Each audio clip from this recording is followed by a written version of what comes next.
weeks ago, one of our guests asked us a question that we hadn't really spent too much time thinking about. Would you rather live in a city run by the government or one run by Google? Let me ask you this way, in practical terms, are the roads going to be taken care of better in Google Town or State Town? Off the cuff, the answers seemed obvious. Of course a tech company would run the place more effectively. But if we've learned anything over the last few weeks, it's that intuition doesn't always lead to the best results, especially when you're in new territory. So today is an exercise in thinking slow. What will it look like when transnational corporations take on the job of governments? It's a presentation in 3 parts. A tale of modern Technotopia, a foray into the mistakes of the past, and finally, an answer to the question, would it be better to live in a city run by a corporation or one that's run by a conventional government? Chapter 1.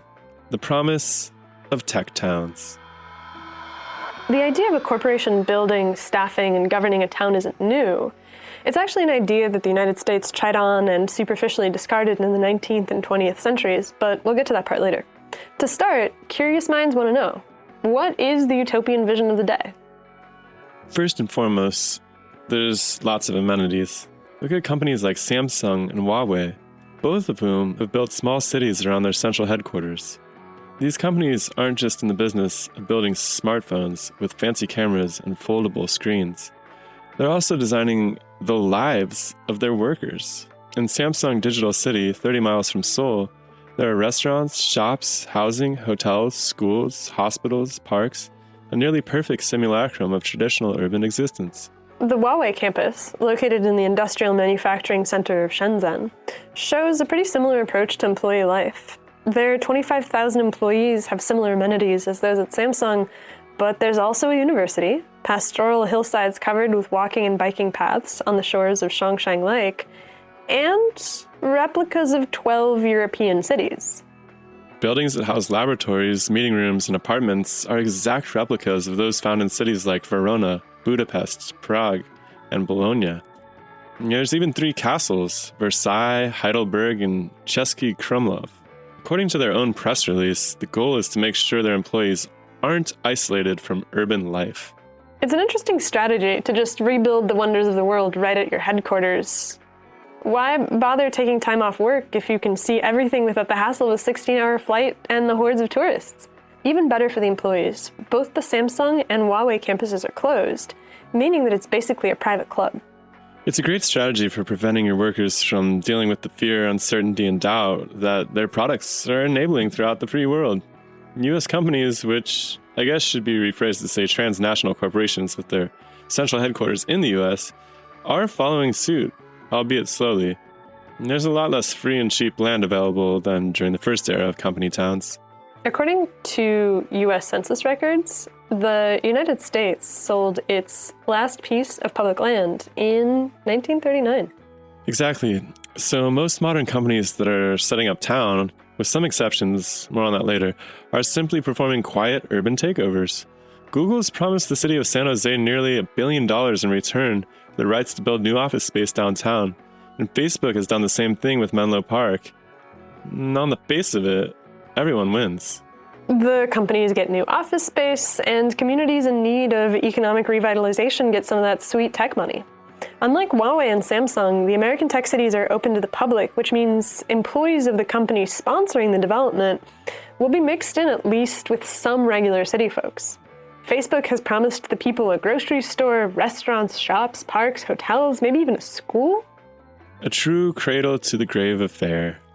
None of the press releases mention a funeral home, homeless shelter, old folks' home, which seems to suggest that either the tech world is betting hard on the power of regenerative medicine a la Havre de Grey, or that this sort of community is intended for an inherently narrow spectrum of human beings.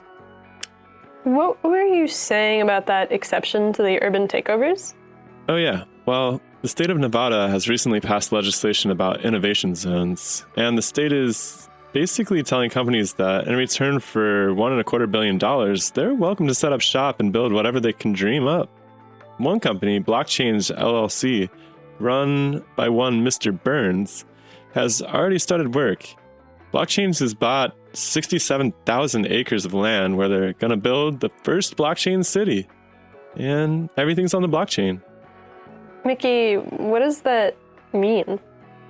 I'm not totally sure, but they have some very shiny visual things moving around and looking like the future, so I'm sure it'll make sense eventually, and everyone there will be linked up conveniently to everything, and everyone is expected to be very, very happy. Uh-huh. This is crazy. There's nothing out there. There's only 4,000 people in the entire county, and it's a desert. Nevada is basically giving them the right to build a nation state out there right next door to the Tesla factory. The company has the right to appoint county commissioners, even set up their own sheriff. What could go wrong? Chapter 2. Social engineering falls short. There's 3 stages to the story of a company town. Explosive growth, which lasts anywhere from a decade to a century. Trouble in paradise, which usually involves wage disputes and unions, and finally collapse due to the transient nature of labor economies. It's worth pointing out that although there were 2,500 company towns at the peak of the industrial era in the US, almost none of those have survived to the present day. Early stages of the company town all look very similar. An enterprising capitalist or two with a social engineering outlook has the idea for an enterprise. It can be a business that produces anything from textiles to glassware, chocolate to anthracite. But there is a problem that the workforce is scattered through the countryside, and commuting isn't an option. What's an owner to do? Well, he's built everything else. Why not just build a city? The company town was a utopian vision, an answer to the grim industrialization on display in Manchester, England, which by 1830 housed nearly 180,000 workers for the hundreds of factories that belched out coal smoke around the clock. It was such a horrible place that when Frederick Engels, philosopher and economist, toured the homes of Manchester's working class, he declared that in such dwellings only a physically degenerate race, robbed of all humanity, degraded, reduced morally and physically to bestiality, could feel comfortable and at home. Fighting words for the son of a textile factory owner, huh? Yeah, I'd bet family dinner was tense after that one for a while. In the US, the idea was simple. Rather than create a massive city where people would be forever trapped and destroyed by urbanization, That worked out. company towns would simply borrow workers for a few years and then return them to their pastoral habitats. The first such town in the US was Lowell, Massachusetts, where workers, young women from the surrounding countryside at first, but then immigrants from the cities, were housed in dormitories and subject to strict rules of the community while they worked a multi-year contract at the mill. Workdays were tightly regimented. The factory bell woke workers at 4:30 a.m., and another summoned them to work at 4:50. A bell announced when it was time to begin and end each meal, and another rang at 7 p.m. to signal the close of the workday. Finally, a 10 p.m. bell announced the curfew. Time was so controlled that one of the Lowell mechanics alleged that the clock at the center of town was rigged to slow down during the workday and to speed up at night. If that wasn't enough to sour you on the idea of living on company property, the behavior of the working women was tightly monitored too.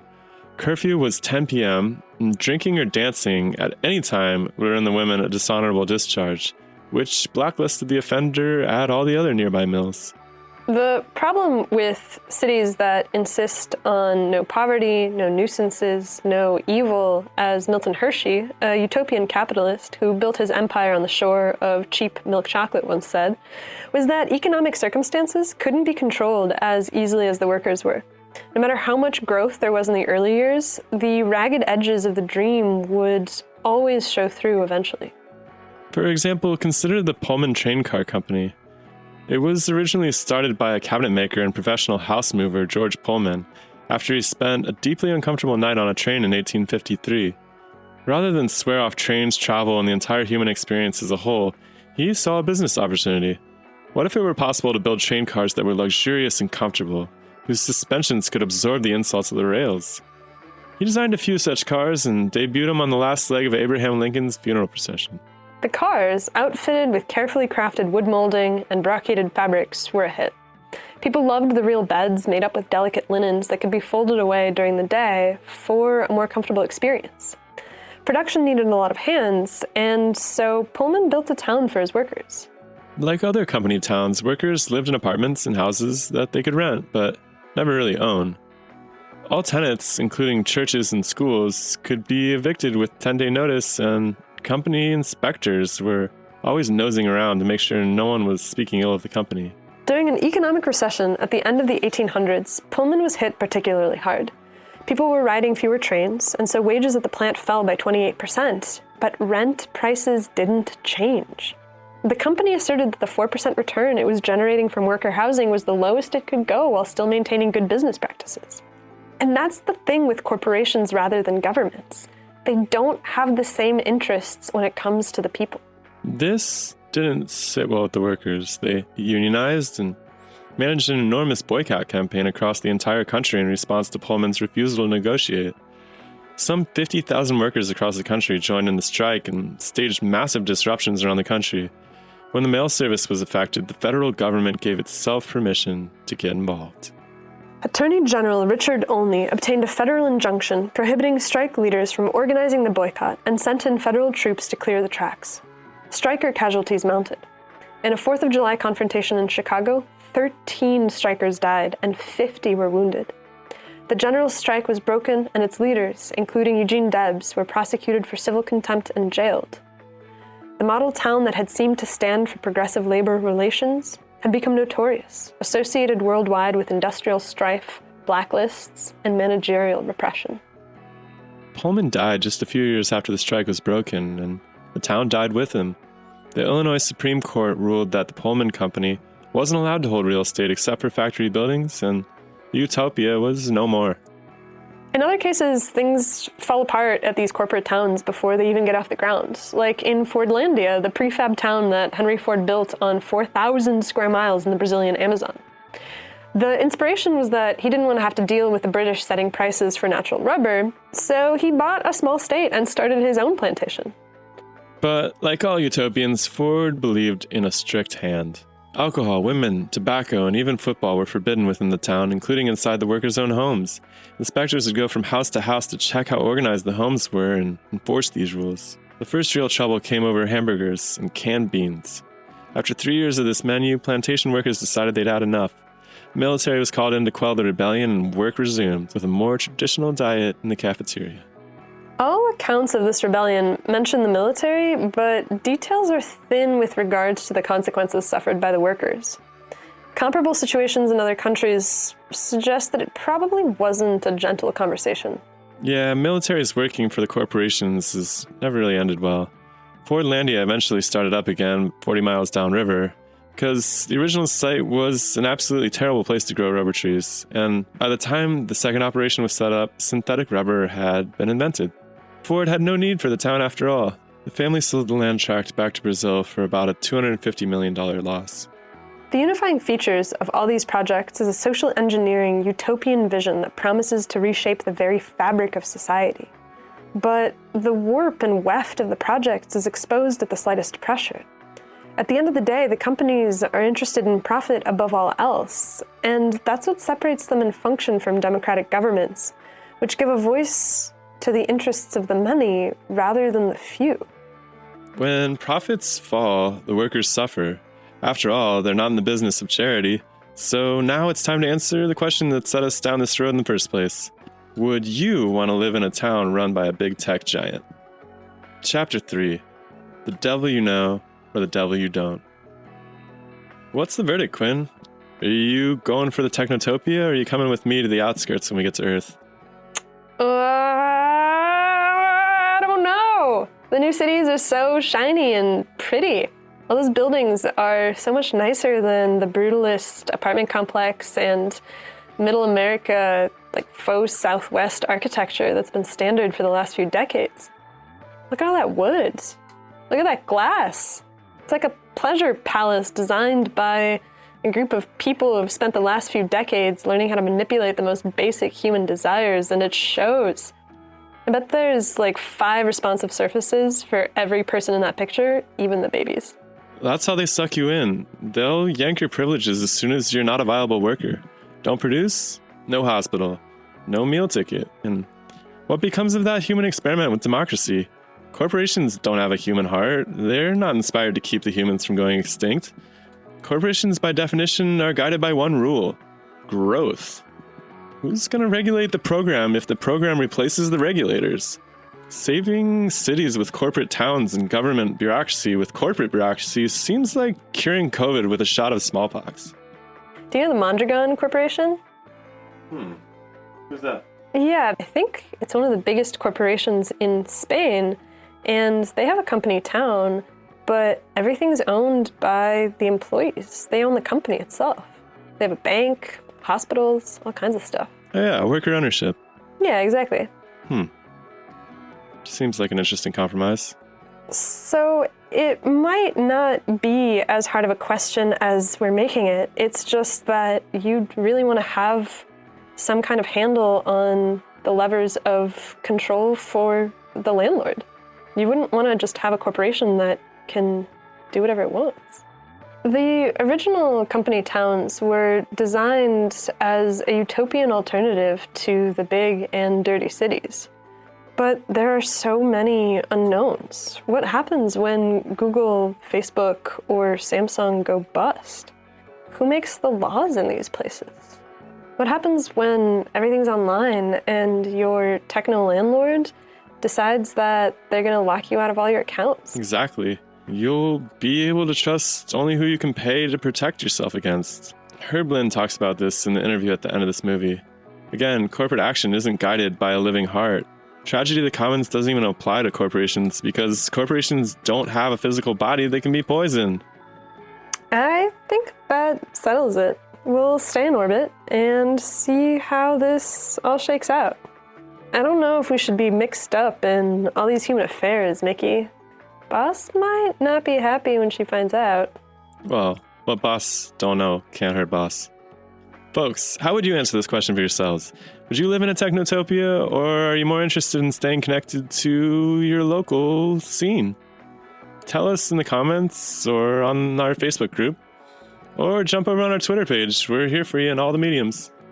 In the meantime, subscribe and join our mailing list. The link is in the description so that we can keep in touch more easily. We want to get away from all the big tech platforms, and connecting by email seems like it's going to be the best way for you to know what's happening on the demystification ship when we take off. Yep, so enjoy the conversation that follows with Herb Lynn, professor of cybersecurity at Stanford. We continue to explore the role of business and governance and so much more. See you next week, humans. Bye. Bye.